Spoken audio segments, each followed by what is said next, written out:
أعوذ بالله من الشيطان الرجيم بسم الله الرحمن الرحيم وإذ قال ربك للملائكة إني جاعل في الأرض خليفة এবং যখন আপনার প্রভু ফেরেশতাদের বললেন যে আমি আমার প্রতিনিধি প্রেরণ করব। এই সূরাতুল বাকারা এই আয়াতটা হচ্ছে আল্লাহ তাআলা যখন মানব জাতিকে পৃথিবীতে পাঠাবেন সেই বিষয়ে আলোচনা। আল্লাহ তাআলা মহান সত্তা, তিনি চাইলে যে কোনো কিছু করতে পারেন। কারো পরামর্শ ছাড়া, কারো আদেশ ছাড়া, কারোর সাথে কাউকে কিছু জিজ্ঞাসা না করে আল্লাহ তাআলা করতে পারেন। কিন্তু আল্লাহ তাআলা এই বিষয়গুলো এই জন্য করেছেন যে মানুষ যাতে যখন কোনো কিছু করে, বিশেষ করে কোনো গুরুত্বপূর্ণ বিষয় সিদ্ধান্ত নয়, তখন যেন সে পরামর্শ করে।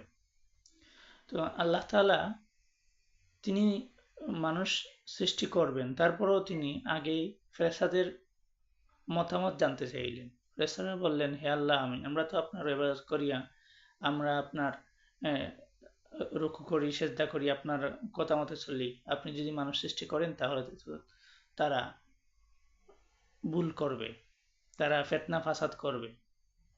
তখন আল্লাহ তাআলা বললেন, আমি যা জানি তোমরা তা জানো না। তখন ফেরেশতারা মনে করলেন যে মহান আল্লাহ, মহান সৃষ্টিকারী হয়তো এ সম্পর্কে ভালো জানেন, তাই ফেরেশতারা নিজেদের ভুল অথবা নিজেদের এই বিষয়ে বিরত রাখলেন এবং আল্লাহর সিদ্ধান্তকে মেনে নিলেন। কিন্তু ফেরেশতাদের সাথে যে চলাফেরা করত, ইবলিস, যাকে বিতাড়িত শয়তান হিসাবে বিতাড়িত করা হবে, সে সেটাকে মেনে নিল না। সে বলল যে আপনি আমাকে আগুনের দ্বারা সৃষ্টি করেছেন, আর মানুষ যাকে আপনি খলিফা হিসাবে সৃষ্টি করছেন তাকে তো আপনি মাটি দ্বারা সৃষ্টি করছেন। তাহলে আমি তো কখনো মাটি তো কখনো আগুনের চেয়ে শ্রেষ্ঠ হবে না।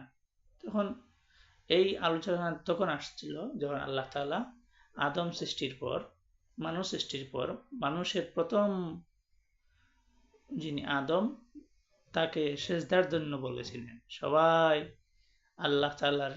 তখন ওই যে ফেরেশতারা আল্লাহ তাআলাকে বলেছিলেন মানুষের প্রয়োজন নাই, আমরাই ইবাদত করব, তারাও আল্লাহ তাআলার আদেশে সেজদা করেছিলেন। তবে ইবলিস সেজদা করেনি।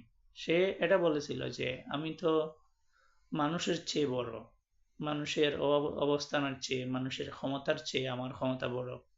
আমি ফেরেশতাদের মতো যে কোনো সময় যে কোনো জায়গায় যেতে পারি, মহাশূন্যে যেতে পারি, আসমান ছাড়া যে কোনো জায়গায় আমি ভ্রমণ করতে পারি। তাহলে আমি কেন মানুষকে বড় মনে করব, তাদেরকে কেন সেজদা দেব? তখন আল্লাহ তাআলা তাকে আসমান থেকে বিতাড়িত করে জমিনে পাঠিয়ে দেন। কিন্তু ফেরেশতাদের এবং ইবলিসের এখানে উভয়ই কিন্তু প্রথমে অস্বীকার বা এরকম কিছু ছিল। কিন্তু ফেরেশতারা অস্বীকার বলতে আল্লাহ তাআলার কথার উপর নারাজি হলেও, অথবা নারাজি না, আল্লাহ তাআলার কথার উপর নিজেদের ইবাদতের কথা বললেও ফেরেশতারা শেষ পর্যন্ত কিন্তু সেজদা করেছিল। যার কারণে ফেরেশতারা তাদের শ্রেষ্ঠত্ব এবং তাদের নুরানিয়াত নিয়ে বেঁচে থাকে।